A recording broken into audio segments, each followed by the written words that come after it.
नमस्कार प्रिय मित्रों, मैं हूं डॉक्टर उमाश्री। आपका बहुत स्वागत करती हूं। उम्मीद करती हूं आप प्रसन्नता से होंगे। परमात्मा आपको सभी खुशियां दे।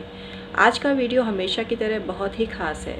आज मैं आपको बता रही हूं कि ग्रहण काल के समय आपको कुछ चीज़ें अपने घर से बिल्कुल ही निकाल देनी है और ग्रहण समाप्त होने के बाद उसको घर के बिल्कुल बाहर फेंक दीजिए। ग्रहण का सबको इंतज़ार रहता है। जो तांत्रिक होते हैं, जो सिद्धि करना चाहते हैं, जो कुछ खास बातों को मानते हैं कि ग्रहण काल में कुछ ऐसी शक्तियाँ विराजमान रहती है। भले ही ग्रहण नकारात्मक हो, ग्रहण के द्वारा कुछ राशियों को नुकसान होता हो, लेकिन कुछ राशियों को बहुत ज़्यादा फायदा होता है। और मैं जो ये उपाय आपको बता रही हूँ, ये उन राशि वालों के लिए विशेष कारगर है जिनके लिए ये भविष्यवाणी की गई है कि उनको ग्रहण नुकसान पहुँचा सकता है। यदि आप अपने घर से ग्रहण काल में ये चीज़ें निकाल कर रख देते हैं, सूर्य की तरफ आपको डायरेक्ट देखना नहीं है, क्योंकि उसको खुली आंखों से देखने से अंधापन आ सकता है। इसलिए ग्रहण का दर्शन नहीं करना है। करें तो वो काली फिल्म और जो चश्मे आते हैं खास तरह के, उसको लगाकर ही आप करें और किसी योग्य व्यक्ति के निर्देशन में करें ये कार्य। लेकिन यहाँ मैं सिर्फ आपको ये कह रही हूँ कि ऐसी चीज़ें आप एक थैली में एकत्रित कर लीजिए, किसी बोरे में, किसी कट्टे में, किसी डिब्बे में इकट्ठा कर लीजिए और ग्रहण के बाद उसको तुरंत ही अपने घर के गेट से बाहर ही निकाल देना। ये सब चीज़ें आपके ज़िंदगी के वो ग्रहण हैं जो आपको आगे नहीं बढ़ना चाहते हैं। कहते हैं ना, उसके तो जीवन में ग्रहण ही लग गया। इसका मतलब है कि उसको राहु के द्वारा शापित होना पड़ रहा है। उसके जीवन में हर विघ्न बाधाएं आती हैं। तो यहाँ ये जो चीज़ें उन चीज़ों उस रूप में ही मौजूद होती हैं आपके घर में, लेकिन आपको नहीं पता होता। तो क्या है वो चीज़ें, कैसे निकालनी है, आइए जानते हैं। मैं हूँ आपकी अपनी उमाश्री। आपको बहुत प्यार करती हूँ और आशीर्वाद देती हूँ। आइए प्रारंभ करते हैं अपनी बात को। सबसे जो पहली चीज़ है जो आपको आपके घर से निकालनी है, वो ये है कि ऐसे नोट सिक्के आपके घर में रखे हुए हैं जो अभी चलन में नहीं है। सिर्फ आपने उनको सिर्फ इसलिए इकट्ठा कर रखा है कि आपको शौक़ है।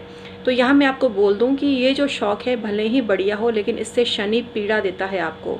पुरानी जितनी भी चीज़ें हैं वो अगर घर में रखी है संग्रहित करके, तो शनि ऐसे व्यक्तियों के लिए मृत्यु तुल्य कष्ट देने वाला होता है। तो तुरंत आपको अपने घर से ऐसी चीज़ें निकाल देनी चाहिए। कोई भी सामान जो फटा हुआ है, कोई भी सामान जो टूटा हुआ है, वो ग्रहण काल में आप निकाल दीजिए बिल्कुल घर से।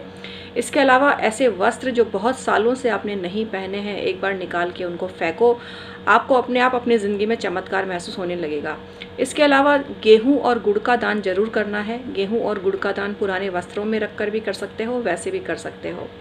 इसके अलावा अपने घर का जो पुराना मटका है उसको हटा देना। नवरात्रों में नया मटका रख लो घर में, पुराना मटका हटा दो। इसके अलावा अपने घर से ऐसे जूते जो बहुत समय से नहीं पहने हैं, तुरंत निकाल दो। ऐसी घड़ियाँ जो कभी बंद हो जाती हैं, कभी चालू हो जाती हैं, तुरंत उनको घर से निकाल दो। आपका ड्रेसिंग टेबल पुराना हो गया है, कहीं से स्क्रैच पड़ गया है, उसको निकाल दो। इन चीज़ों का मोह मत करो। एक बार निकाल के देखो घर से और देखो समृद्धि कैसे प्रवेश करती है। जब आपका पेट भरा हुआ होता है, आप और ज़्यादा खाना नहीं खा पाते हो ना, बस वही चीज़ है। आपका घर सड़ी हुई चीज़ों से, पुरानी चीज़ों से, टूटी फूटी चीज़ों से भरा हुआ है और ये चीज़ें नई चीज़ों को आपके घर में आने नहीं देना चाह रही है। पेड़ों से जब तक पुराने पत्ते नहीं गिरते तब तक नए पत्ते नहीं आते। तो इस चीज़ को समझो, जितना भी वेस्ट सामान है जिसको आप बहुत यूज़फुल समझ रहे हो, आपको लग रहा है कभी काम आएगा, ये किताब तो कभी काम आ सकती है, ये चीज़ तब काम आएगी, ये चीज़ तब काम आएगी, ऐसे करके आप कबाड़ खाना बना लेते हो घर को। तो इन सब चीज़ों को आप निकाल दो। मैं जानती हूँ घर गृहस्थी में बहुत सा सामान रखना पड़ता है, लेकिन जो सामान वर्षों से काम में नहीं आया है उसको आपको निकालना ही पड़ेगा। ज़रूरत हो तो नया खरीद लाना फिर से। एक बार निकाल के देखो ऐसे सामान को, क्योंकि जो सामान आपके घर में बहुत समय से यूज़ नहीं आया है वो साक्षात शनि और राहु हैं। यही साक्षात शनि और राहु हैं। ये सामान के रूप में बैठे हैं आपके घर में।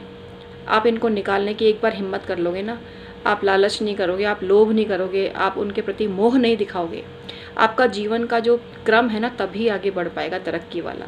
नहीं तो बहुत सी विघ्न बाधाएं आएंगी। तो यही मेरा निवेदन है कि ग्रहण काल के समय इन सब चीज़ों को निकाल के एकत्रित कर लो। ग्रहण काल आप पूजा तो करोगे नहीं, मंत्र जाप करने हैं आपको, तो टाइम को आपको मैनेज करना पड़ेगा। और चाहो तो इसको ग्रहण से पहले भी निकाल सकते हो, ऐसा कोई दिक्कत नहीं है, लेकिन ग्रहण जब समाप्त हो जाए तब ये चीज़ें आपके घर से पूरी तरह से आउट हो जानी चाहिए, निकल जानी चाहिए। फिर आप देखना एक नया सवेरा आपकी ज़िंदगी में आएगा, नई ज़िंदगी की शुरुआत होगी। खुशियों की सौगात होगी। संघर्ष और ये सब परेशानियों को पीछे पटक दो, दोबारा से इनके बारे में मत सोचो और यही चीज़ अपने रिश्तों पर भी लागू करो। ऐसे रिश्ते जिन्होंने आपको सिर्फ दुख दिया है, आपके जीवन को ग्रहण ही लगा दिया है, तो ग्रहण काल में बहुत अच्छा मौका है, ऐसे लोगों को भी अपने जीवन से निकाल फेंको। मैं यहाँ ये नहीं कह रही कि नए रिश्ते जोड़ो, जब पुरानों ने ही कुछ भला नहीं किया तो नए कौन से दूध के धुले होंगे। इस चीज़ को ध्यान रखो। रिश्तों को परखो, रिश्तों को बेवजह खर्च भी मत करो। अगर आपको थोड़ा बहुत भी संशय है तो उन रिश्तों को निभाओ, लेकिन ऐसे कचरा रिश्ते जो आपको सालों से दुख दे रहे हैं, पीड़ा दे रहे हैं, उनसे ज़रूर निजात पाने का सोचो। निजात पाने से मतलब अलगाव करने का सोच लो। लेकिन यदि आप चाहते हो कि आपके साथ बहुत, जैसे आप मैरिड हैं और आपके बच्चे भी हैं, तो फिर मैं आपको ये सलाह नहीं दूंगी। लेकिन ऐसे खोखले रिश्ते जिनसे आपको लग रहा है आने वाले समय में बहुत खतरा है आपके ऊपर, तो ऐसे रिश्तों के बारे में ज़रा सोचना चालू करो। पीछा छुड़ाने से मतलब मैं यहाँ सकारात्मक रूप में कह रही हूँ कि उनसे आप थोड़ा सा जीवन की गति को बदलो। किसी प्रकार से बदला नहीं लेना है, आपको सताना नहीं है, किसी को भी हिंसा के तरीके से आपको नहीं करना है काम, आपको अहिंसात्मक तरीके से ये काम करना है। लेकिन अपनी ज़िंदगी के बारे में एक नई शुरुआत करने का सोचो। यहाँ मैं सिर्फ आपको ये बोल रही हूँ, और ये चीज़ थोड़ा सोच समझ के बड़ों के गाइडेंस में करो आप। ये नहीं कि मैंने कह दिया और आपने कर लिया। कुछ आपको अपने लेवल पर भी जज करना पड़ेगा, क्योंकि मैं तो यहाँ सिर्फ बैठी हुई आपको ज्ञान दे सकती हूँ। असली जो चीज़ है वो आप खुद महसूस कर सकते हो साथ रहकर, तो आप खुद तय करो। लेकिन कुल मिला के अपनी ज़िंदगी में आगे आपको बदलाव चाहिए, तो पुरानी ऐसी घटिया चीज़ें जो आपके जीवन को दूभर कर रही हैं, उनसे आपको मोह भंग करना ज़रूरी है। और सबसे बड़ी जो चीज़ें हैं, आप सामानों को निकालो और उसी से आपके जीवन में बदलाव चालू होगा।